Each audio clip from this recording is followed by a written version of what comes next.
Good morning all of you.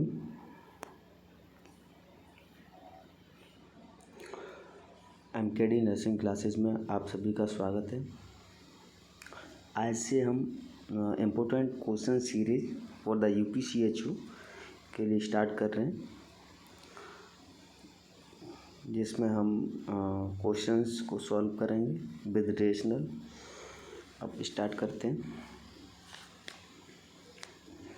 सबसे पहला question है हमारा, largest joints of human body, यानी कि ह्यूमन बॉडी में सबसे बड़ा जो जॉइंट्स होता है वो कौन सा होता है। तो इसके आंसर की अगर बात करें तो इसका आंसर होगा आपका सी। जो नी जॉइंट जो हमारा होता है वो हमारी ह्यूमन बॉडी में सबसे बड़ा जॉइंट होता है, और जो हमारा कहाँ पर पाया जाता है, जो किसको जोड़ता है, आपका फीमर बोन को एंड टिबिया एंड फ्यूला को जॉइंट करता है, और ये क्या बनाता है, नी जॉइंट बनाता है। ये hinge type of synovial joint होता है, और जितने भी ये आपके जॉइंट्स हैं वो सब किस टाइप के हैं, साइनोवियल जॉइंट हैं। जैसे एंकल जॉइंट, तो ये आपका क्या करता है, आपका जो मेटाटार्सल, टार्सल और आपका टिबिया एंड फ्यूला को जॉइंट करता है। और ऐसे आपका एल्बो जॉइंट है, वो क्या करता है, ह्यूमरस और रेडियस एंड अल्ना को जॉइंट के आर्टिकुलेशन से बनता है। और रिस्ट जॉइंट आपका जो रेडियस और अल्ना और जो कार्पल्स होती हैं उनके द्वारा फॉर्म किया जाता है। तो इसका जो आंसर की बात करें तो इसका आंसर होगा आपका सी। नेक्स्ट अपन बात करें, नेक्स्ट क्वेश्चन से आपका, ear ossicles are made of, यानी कि जो कान हमारा होता है उसके जो ऑसिकल्स है या पिन्ना जो होता है वो किसका बना होता है। तो इसमें जैसे आपके ऑप्शन दिए हुए हैं, हाइलेन कार्टिलेज है, फाइब्रो कार्टिलेज है, इलास्टिक कार्टिलेज या नन ऑफ दी अबव, इनमें से कोई भी नहीं है। तो अपन बात करें कि जो ईयर ऑसिकल्स बने होते हैं वो बने होते हैं आपके इलास्टिक कार्टिलेज के। हाइलेन कार्टिलेज की मैं बात करूं तो हाइलेन कार्टिलेज हमारा पाया जाता है कहाँ पर, जैसे प्रीमैच्योर स्केलेटल के अंदर, ठीक है, और आपके रेस्पिरेटरी ट्रैक में पाया जाता है। यहाँ पर मैं बात करूँ फाइब्रो कार्टिलेज की, तो फाइब्रो कार्टिलेज आपका पाया जाता है जैसे लिगामेंट्स हो गए, टेंडन्स हो गए, या यानी कि जिनमें क्या पाया जाता है, फाइबर लाइक स्ट्रक्चर पाई जाती हैं। तो उन सारी चीज़ों में वर्टिब्रल जो डिस्क होती है उसके अंदर भी आपका फाइब्रो कार्टिलेज पाया जाता है।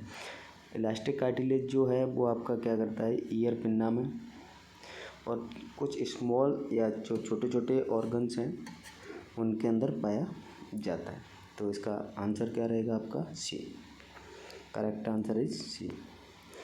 नेक्स्ट क्वेश्चन आपके सामने, vitamin essential for the healthy skeletal system is, यानी कि ऐसी कौन सी विटामिन है जो हमारे क्या करती है, स्केलेटल को हेल्दी रखती है।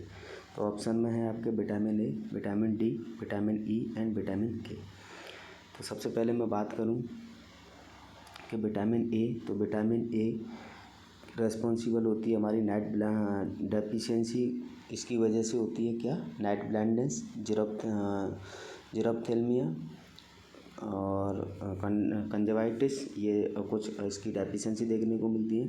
इसका दूसरा नाम होता है रेटिनोल। क्लियर। विटामिन डी की बात करें तो विटामिन डी क्या करती है, हमारी हेल्दी स्केलेटल सिस्टम को मेंटेन करने में हेल्पफुल होती है। तो इसका करेक्ट आंसर रहेगा बी आपका। दूसरा, इसकी डेफिशिएंसी की अगर अपन बात करें तो इसकी डेफिशिएंसी से आपको चाइल्ड में रिकेट्स होता है और अडल्ट में आपके में क्या होता है, ओस्टियोमलेशिया होता है। विटामिन ई को टैकोफेरॉल के नाम से जाना जाता है, इसे ब्यूटी वन के नाम से ब्यूटी विटामिन के नाम से भी जाना जाता है। और दूसरा अपन बात करें तो इसको एंटी स्टेरिलिटी विटामिन के नाम से भी जाना जाता है। विटामिन के की बात करें तो इसे क्लॉटिंग फैक्टर के नाम से भी जानते हैं, और ये क्या करता है, ब्लड में क्लॉटिंग फैक्टरों की कमी को मेंटेन करता है। तो इस तरीके से हमारे हम मोस्टली 2 टाइप ऑफ विटामिन पढ़ते हैं, फैट सॉल्यूबल और वाटर सॉल्यूबल। फैट सॉल्यूबल में ए, डी, ई क्यों होता है आपका, और वाटर सॉल्यूबल में आपका बी कॉम्प्लेक्स एंड सी होता है। तो मोस्टली अपन ने यहाँ पर बात की जितने भी आपके यहाँ पर दिए हुए थे ऑप्शन में, इसका मेन यानी कि करेक्ट आंसर होगा आपका बी। नेक्स्ट अपन बात करें total number of vertebra etch, यानी कि वर्टिब्रे कितने होते हैं हमारे टोटल नंबर में। ऑप्शन है आपका 25 होते हैं, 27 होते हैं, 29 होते हैं, 33 होते हैं। तो अपन बात करें वर्टिब्रे की, तो वर्टिब्रा के अंदर आपके 33 वर्टिब्रे पाए जाते हैं। Correct answer is D. अब अपन बात करें कि कौन कौन से पाए जाते हैं, तो वर्टिब्रा की बात करें तो अपना वर्टिब्रा स्टार्ट होता है फर्स्ट जो वर्टिब्रा है वो आपका cervical region, thoracic region, lumbar region, sacrum region और कॉकैक्सी।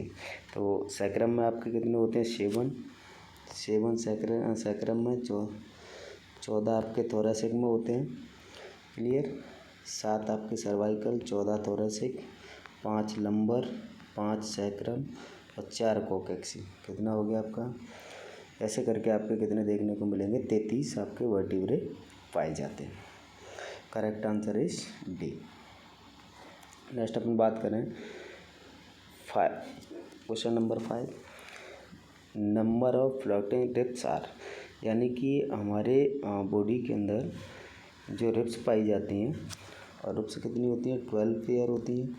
12 पेयर रिब्स पाई जाती हैं, उनमें से कितनी जो रिब्स हैं वो फ्लोटिंग यानी कि तैरती भी होती हैं। तो 2 पेयर, 3 पेयर, 4 पेयर या 5 पेयर, इनमें से कितनी जो रिब्स हैं वो आपकी क्या होती है फ्लोटिंग रिब्स के नाम से जानी जाती हैं। तो मैं बात करूं हमारे बॉडी के अंदर जो 7th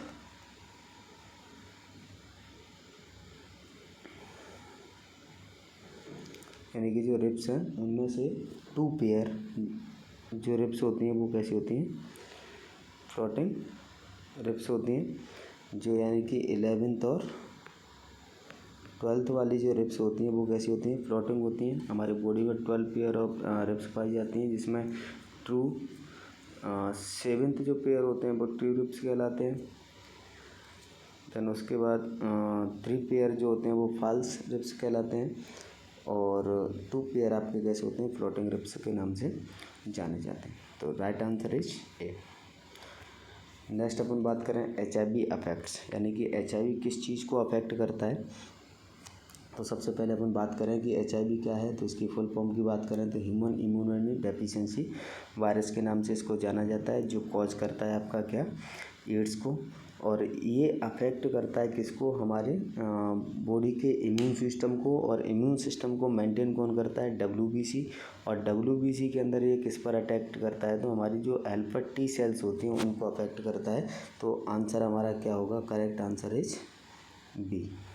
B is the correct answer कि HIV हमारा कौन सी सेल्स को डिस्ट्रक्ट करता है या अफेक्ट करता है, तो हेल्पर T सेल्स जो होती हैं उनको ये अफेक्ट करता है। Next question, the clinical symptoms of the wasting syndrome in AIDS include except, यानी कि ऐसे कौन से क्लिनिकल सिम्टम्स हैं एड्स के अंदर जो क्या करते हैं वास्टिंग सिंड्रोम, यानी कि पर्सन के अंदर वास्टिंग होना स्टार्ट हो जाता है, इनमें से कौन सा नहीं है। एक्सेप्ट का मतलब होता है छोड़ करके, तो इनमें से कौन सा नहीं है। आपके ऑप्शन में है involuntary weight loss, chronic diarrhoea, protein energy malnutrition, oesophageal candidiasis. तो यानी कि इनवॉलंटरी वेट लॉस होना ये भी एड्स का सिम्टम्स है। क्रोनिक डायरिया, एड्स में डायरिया भी देखने को मिलता है। प्रोटीन एनर्जी मालन्यूट्रिशन भी हो जाता है, तो हमारा राइट आंसर होगा डी। ईसोफेजियल कैंडिडियासिस ये किससे रिगार्डिंग डिसऑर्डर है आपका ईसोफेगस से, और वहाँ पर इन्फ्लामेशन वगैरह हो जाना, कैंडिडियास हो जाना, तो वो आपका क्या कहलाता है। तो आपका एक्सेप्ट कौन सा होगा ईसोफेजियल कैंडिडियासिस आपका एड्स का सिम्टम्स क्लिनिकल सिम्टम्स नहीं होता है। एड्स का बात करें अपन तो एड्स क्या होता है एक्वायर्ड इम्यूनो डेफिशिएंसी सिंड्रोम के नाम से इसको जाना जाता है। सेक्सुअल ट्रांसमिटेड डिसीज होती है, HIV की वजह से होती है। ह्यूमन इम्यूनो डेफिशिएंसी वायरस यानी कि ह्यूमन इम्यूनो वायरस की वजह से उसकी वजह से ये कंडक्ट होता है। और इसमें ये कैसे अपन डिनोट कर सकते हैं, तो CD4 सेल्स के काउंट के आइडेंटिफिकेशन पर अपन क्या करते हैं एड्स को घोषित करते हैं। तो क्वेश्चंस के अकॉर्डिंग क्वेश्चन में पूछा गया था कि कौन सा इसका क्लिनिकल सिम्टम्स नहीं है, तो ईसोफेजियल कैंडिडियासिस है वो एड्स का क्लिनिकल सिम्टम्स नहीं है। राइट आंसर आपका डी। नेक्स्ट आगे चलते हैं। Strawberry tongue is seen in, यानी कि स्ट्रॉबेरी लाइक टंग हमारी किस में देखने को मिलती है, तो इसकी अपन बात करें तो जो कावासाकी डिसीज जो होती है उसके अंदर आपको क्या देखने को मिलती है, स्ट्रॉबेरी टंग देखने को मिलती है। नेक्स्ट अपन बात करें पेन का मतलब क्या होता है, तो पेन का फुल फॉर्म में होता है आपका पॉली आर्टिस नोड्स। क्या होता है, पॉली आर्टेरियाइटिस, क्लियर। और इसका मतलब क्या होता है, ब्लड वेसल्स में क्या हो जाना, इन्फ्लामेशन हो जाना। एमपीए का मतलब होता है आपका माइक्रोस्कोपिक पॉली एंजाइटिस, ये भी आपका ब्लड वेसल्स में इन्फ्लामेशन होना। और बेंगर्स आपका क्या कहलाता है, तो बेंगर्स भी क्या है, ब्लड वेसल्स में इन्फ्लामेशन होना। ये सारे जो डिसऑर्डर हैं वो किसके होते हैं, ब्लड वेसल्स में इन्फ्लामेशन या portion of walls of blood vessels में इन्फ्लामेशन और इन्फेक्शन हो जाने को अपन क्या बोल कि ये सारे डिसऑर्डर हैं। पेन वाला भी ब्लड वेसल्स को इन्फेक्शन करता है, एमपीए भी क्या होता है, ब्लड इन्फेक्शन में, और वेगनर्स भी क्या है, ब्लड वेसल्स में इन्फेक्शन। तो अपन का क्वेश्चन क्या कर रहा था, स्ट्रॉबेरी टंग देखने को मिलती है। जैसे यानी कि आपकी स्ट्रॉबेरी आती है उस तरीके की टंग हो जाती है, वो किस में देखने को मिलती है, कौन सी डिसीज़ में देखने को मिलती है, तो वो मिलती है आपकी कावासाकी डिसीज़ में। Clear, right answer B. Next अपन बात करें क्वेश्चंस के बारे में। Risk for vertical transmission of HIV is more during, यानी कि क्वेश्चन हमारा कह रहा है कि HIV जो है वो वर्टिकल ट्रांसमिशन हो सकता है, यानी कि डायरेक्टली ट्रांसफर्ड हो सकता है मदर से बच्चे में, कौन सी स्टेज में।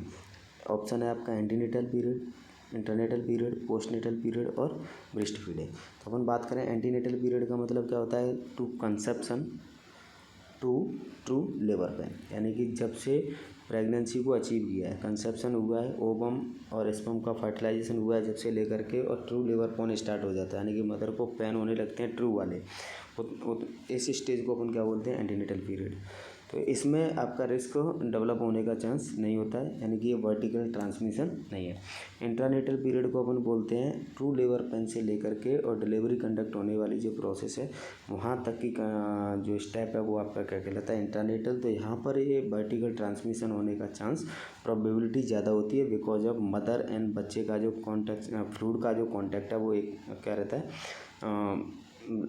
कनेक्ट होता है, तो उसकी वजह से वहाँ पर आपको HIV डेवलप होने का चांस हो सकता है। तो इसका करेक्ट आंसर रहेगा बी। नेक्स्ट अपन बात करें पोस्टनेटल पीरियड, तो डिलीवरी होने से लेकर के परप्यूरियम तक का जो पीरियड होता है, यानी कि आफ्टर 6 वीक या 6 to 8 वीक तक का जो पीरियड रहता है वो आपका क्या कहलाता है, पोस्टनेटल पीरियड। और ब्रेस्ट फीडिंग आपका क्या कहलाता है, बच्चे को ब्रेस्ट फीड कराना, मिल्क प्रोवाइड करवाना, वो आपका क्या कहलाता है, ब्रेस्ट फीडिंग कहलाता है। तो हमारा राइट आंसर रहेगा B, intranatal period. Intranatal period में वर्टिकल ट्रांसमिशन होने का या HIV ट्रांसफ़र होने का ज़्यादा प्रोबेबिलिटी रहती है। क्यों रहती है, क्योंकि बच्चे के और मदर के फ्लूइड आपस में कॉन्टैक्ट में आते हैं, इसकी वजह से क्या हो सकता है, बच्चे को HIV ट्रांसफ़र हो सकता है। नेक्स्ट क्वेश्चन आपका, कार्डियक स्पिंचर इज सिचुएटेड, यानी कि एक स्पिंचर है हमारा, कार्डियक नाम का स्पिंचर है, वो कहाँ पर पाया जाता है। तो ऑप्शन है आपके हेड में, थोरैक्स में, एब्डोमेन में और एंड ऑफ ईसोफेगस। तो अपन बात करें कुछ इस तरीके से आपका डाइजेस्टिव सिस्टम में क्या देखने को मिलता है, एक प्रोसेस देखने को मिलती है,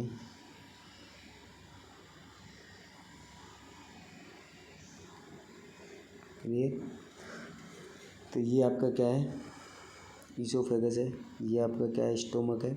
तो यहाँ आपका एक स्पिंचर पाया जाता है, वो कौन सा कहलाता है, कार्डियक स्पिंचर जो क्या करता है to connect the oesophagus and stomach and prevent the expulsions of filled the fluid and gastric juice या gastric juice in the stomach. तो ये किससे प्रिवेंट करता है, यानी कि एब्डोमेन में पाए जाने वाले गैस्ट्रिक जूस या जो फूड कंटेंट है वो क्या ना हो जाए, एक्सपेल्ड ना हो, तो वो क्या करता है ये स्पिंचर उसको प्रिवेंट करके रखता है ये। और एक स्पिंचर आपका पाया जाता है